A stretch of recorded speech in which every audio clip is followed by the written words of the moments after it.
Por eso es que el Señor en Mateo 23:9 dice: y no llaméis Padre vuestro a nadie en la tierra, porque uno es vuestro Padre, el que está en los cielos. ¿Qué está diciendo el Señor aquí? Él está diciendo que no podemos depender de nadie en esta tierra, solamente de nuestro Padre Celestial. Ahora, el sentido no es que no podemos decirle papá a nuestro papá biológico. Lo que está diciendo es que la paternidad de Dios está sobre cualquiera. Es que nuestra dependencia debe ser total y absoluta de nuestro Padre Celestial. Por eso es que el Señor, cuando hacía la oración, dijo: ustedes van a orar así: Padre nuestro que estás en los cielos. Nos acercamos a Él como nuestro Padre. Por eso es que la Biblia dice que nosotros debemos de ser como niños, obviamente, no en nuestra forma de pensar, sino en nuestra malicia, en la dependencia de Dios. Necesitamos depender de Dios. Uno de los mayores pecados nuestros es que somos independientes. Es que somos independientes y por eso terminamos metidos en situaciones difíciles, por eso estamos endeudados, por eso nos metemos a problemas, porque nosotros somos demasiado independientes de Dios.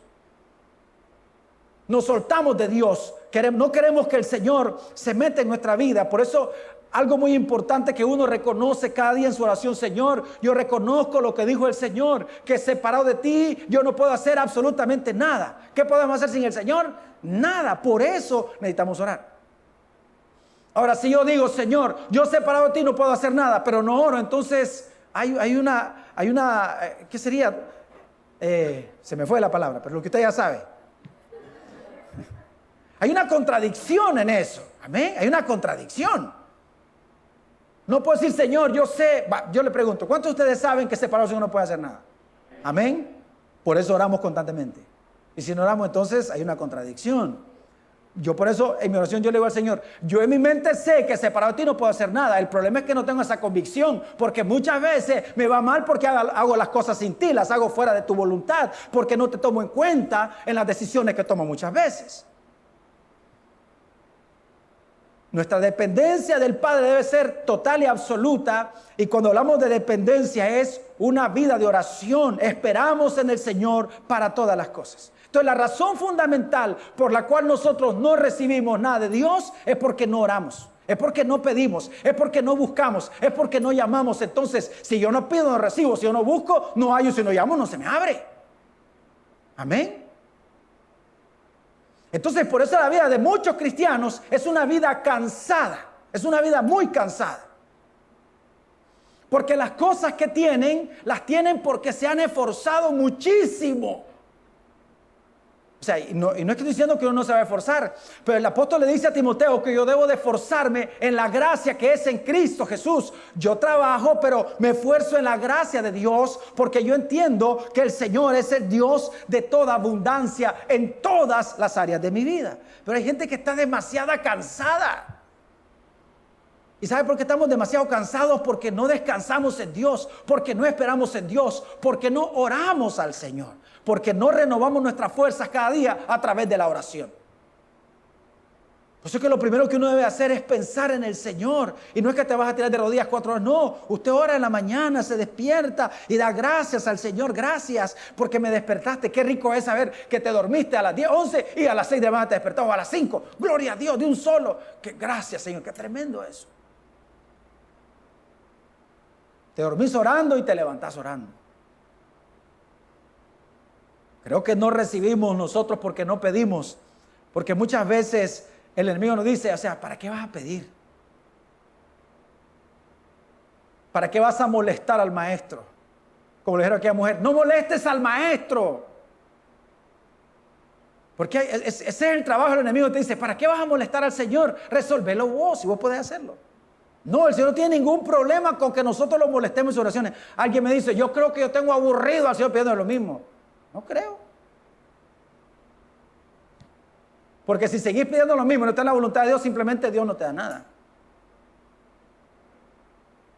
Pero necesitamos acercarnos en Él en oración. El mismo Señor dice: ¿se acuerda cuando habló de la parábola del juez injusto y de la viuda? Que dice que esa viuda llegaba constantemente y decía: hazme justicia, hazme justicia. Y dice que ese juez no temía ni a Dios ni a los hombres. Sin embargo, dice él, dijo ese juez: esta viuda ya me tiene cansado y le voy a hacer justicia porque un día me va a agarrar de malas.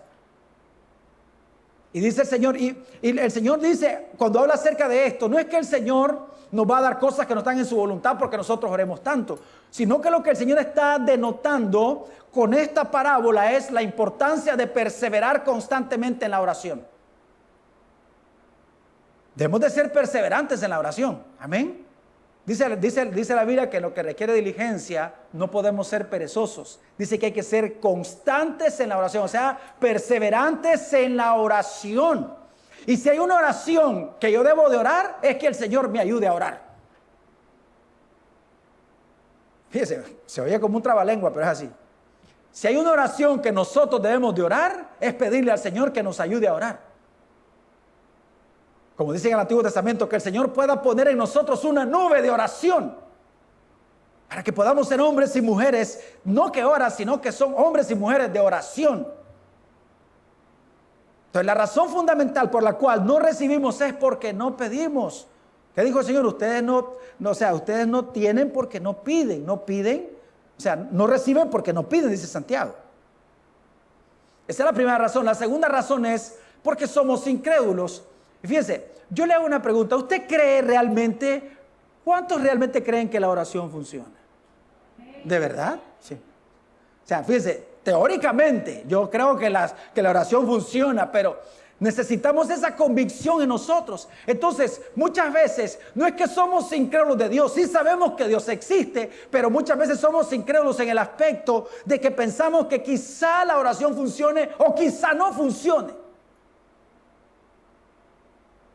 Porque si nosotros tuviésemos la convicción de que la oración funciona, entonces realmente fuéramos hombres y mujeres de oración. Si vea por ejemplo usted el típico caso cuando Pedro está en la cárcel, dice la Biblia, y dice que la iglesia hacía sin cesar oraciones por él. Y cuando el Señor le envía un ángel y lo liberta, cuando Pedro llega a tocar la puerta, dice que sale una muchacha llamada Rode a abrirle, y cuando la ve se asombra y cierra la puerta. Y va y le dice, es Pedro. ¿Cómo va a ser Pedro? Va a ser su ángel. Entonces la pregunta es, ¿no están orando para que Dios libere a Pedro? Ahora que Dios libera a Pedro, ¿no crees que Dios liberó a Pedro? Creo que esa es la típica vida de los cristianos. Creo que hay un pasaje de la Biblia que creo que muestra la vida de la mayoría de nosotros. Dice la Biblia que cuando el Señor está en el monte de la transfiguración, una vez que Él baja del monte, encuentra que sus discípulos han estado lidiando con un endemoniado desde la mañana y no han podido echarlo fuera. Y cuando el Señor viene, se molesta y le dice, ¿hasta cuándo voy a estar con ustedes? ¿Hasta cuándo los voy a soportar? Tráigamelo. Y el Señor le dice al hombre, ¿crees que puedo hacer esto? Sí creo, pero ¿sabe qué? Ayúdame en incredulidad. Yo creo que debemos de ser honestos con el Señor y en nuestra oración decirle, Señor, yo en mi mente, yo sé que la oración funciona, que la oración es gloriosa, pero la verdad es que en la acción me cuesta mucho orar. Me cuesta mucho orar. Yo a veces pienso en Moisés. Digo, qué tremenda la vida de Moisés. Dice él que Moisés salía todas las mañanas y se iba al tabernáculo y la nube del Señor ahí estaba, dice, y hablaba con Dios cara a cara. Qué glorioso era eso. Obviamente son cosas que no se van a repetir, pero uno lo ve de esa manera porque ve como algo visible. Pero recuerde que nosotros oramos al Señor y creemos que está en nosotros y creemos que nos escucha por medio de la fe. Pero creo que nuestra vida fuera diferente si realmente fuéramos como Moisés y cuando nosotros nos metemos a orar y de repente baja una nube y uno dice, gloria a Dios, el Señor está aquí. Porque desgraciadamente muchas veces caminamos por vista. Por eso es que las religiones, la gran mayoría, siempre tienen ídolos, tienen representaciones de Dios para que la gente piense que realmente está hablando con Dios. Pero no es así, nosotros entendemos que no es así. Entonces somos incrédulos. Dice Marcos capítulo 11, versículo 22 al 24.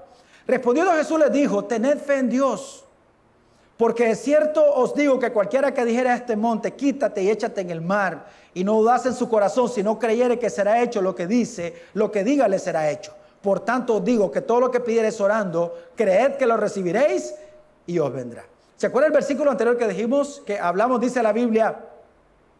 Y todo lo que pidiereis en oración, dice Mateo versículo 21-22, creyendo lo recibiréis.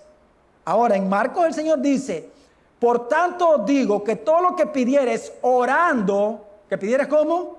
Orando, creed que lo recibiréis y os vendrá. O sea que hay dos cosas que tienen que ir de la mano: el pedir y la fe, el creer.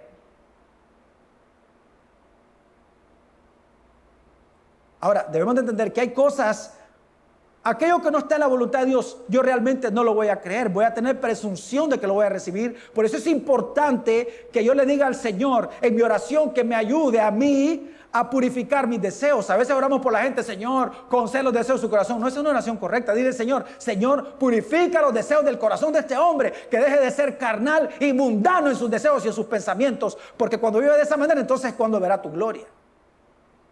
Porque muchas cosas que nosotros pedimos no están en la voluntad de Dios, por eso no las podemos creer, y aunque las oremos, no las recibiremos.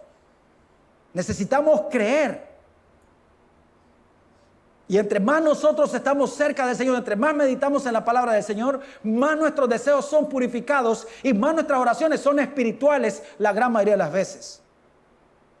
Porque obviamente, ahora fíjense, nosotros encontramos, por ejemplo, los extremos. Hay un extremo del evangelio que te enseña que Dios te va a dar todo. Pedí, es más, hasta canta un corito: Jesús está aquí, pide lo que quiera. Dice: el Señor me dijo que iba a sanar a todo el mundo aquí. Es extraño porque a veces el Señor llegaba a un lugar, ni Él personalmente lo sanaba.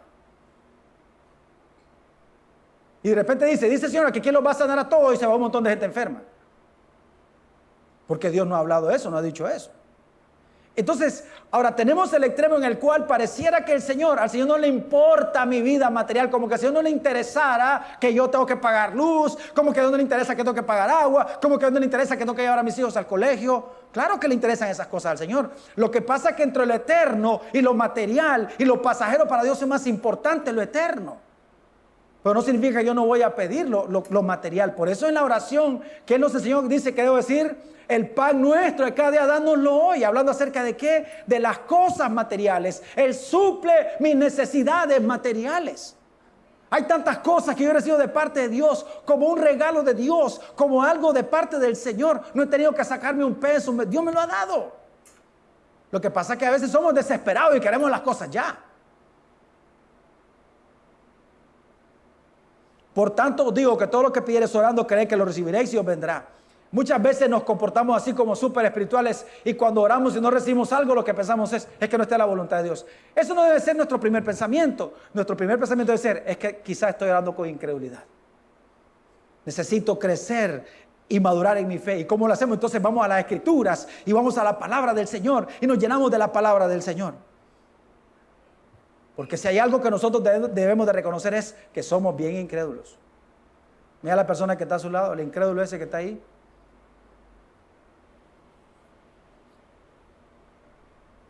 Hermanos, pero hay una gran realidad: la oración funciona.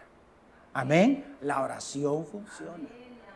Lo que pasa es que cuando uno va a orar, hermanos, es una batalla espiritual terrible. Es una batalla horrible. Usted tiene que prepararse, que viene una batalla terrible. Y hay una batalla en los pensamientos. A veces me pongo a orar y en mis primeros 15 minutos ni siquiera he orado. Solo estoy pensando en 70,000 cosas que no pienso normalmente. ¿A cuánto les ha pasado eso? Es una batalla en la mente. Es una batalla terrible en la mente. Y los primeros 15 minutos son de locura, y me voy al espacio, y me voy a Marte, y estoy en la Luna y en Saturno. Porque hay una batalla terrible, y uno es consciente de que esas cosas pasan. Comienzo a pensar, yo no sé si a usted le pasa, pero comienzo a pensar un montón de cosas, un montón de locura, cosas que debo hacer, cosas que quiero hacer. Y digo yo, y cuando estaba sentado, aplastado viendo tele, ¿por qué no pensé en esas cosas? Hasta ahora que estoy orando, estoy pensando en esas vainas. Así pasa, porque es una batalla. La oración. Por eso yo me asomo cuando dice: oré 5 minutos. Oye, qué clase de conexión la que tienes, porque solo se pone ahí ya de una vez. Qué glorioso eso. Y no digo que sea mentira, solo digo que no es verdad. Dice Hebreos 11:6: en realidad sin fe es imposible agradar a Dios, ya que cualquiera que se acerca a Dios tiene que creer que Él existe y que recompensa a quienes lo buscan. Entendemos que la mayor recompensa del que busca a Dios es el conocimiento de Dios. Esa es la mayor recompensa. La más grande recompensa es espiritual. Sin embargo, también hay recompensas materiales. Sí lo hay. Claro que lo hay. Por eso debemos de buscar al Señor. Entonces la primera razón por la cual no recibimos es ¿por qué? Porque no pedimos. Porque a veces el enemigo nos hace creer que el Señor no está interesado en esas cosas. ¿Para qué molestar al Señor con esas cosas? Porque pensamos que Dios es hombre. No, Él no es hombre. Él tiene cuidado de nosotros. Él está pendiente de nosotros. Él está pendiente de nuestras oraciones. Él está esperando que nosotros hagamos su voluntad. Y su voluntad es que nosotros oremos todos los días. Amén. Porque eso denota que somos dependientes de Dios. Lo segundo por lo cual no recibimos es porque somos incrédulos en cuanto a la oración y en cuanto a que Dios nos va a suplir lo que necesitamos. Porque muchas cosas que nosotros necesitamos, ¿no le ha pasado que a veces lo que hacemos es endeudarnos y buscar la forma de cómo adquirirlo sin el Señor? Pero si algo yo he aprendido es que el Señor tiene cuidado aún de las cosas más pequeñas de nosotros. Amén. Lo que pasa es que a mí se me olvida, porque somos tan olvidadizos de lo que Dios hace en nuestra vida, somos olvidadizos. Se nos olvida de lo que Dios hace. Eso le pasó al rey de Israel. Dice la Biblia que cuando, en los tiempos de Asa, dice la Biblia que vino un gran ejército como de 1 millón de hombres y oró al Señor, y el Señor dice que desbarató ese ejército. Y después cuando vino otro ejército contra él, dice que hizo alianza con el rey de Siria, y el Señor lo confrontó y le dijo, cuando vinieron, ¿te acordás cuando vino todo ese gran ejército y clamaste a mí y yo te ayudé? Y ahora que era menos ejército, ¿por qué no me buscaste a mí? Dice la Biblia que al final enfermó de sus pies y en lugar de buscar a Dios, buscó a sus doctores y se murió enfermo.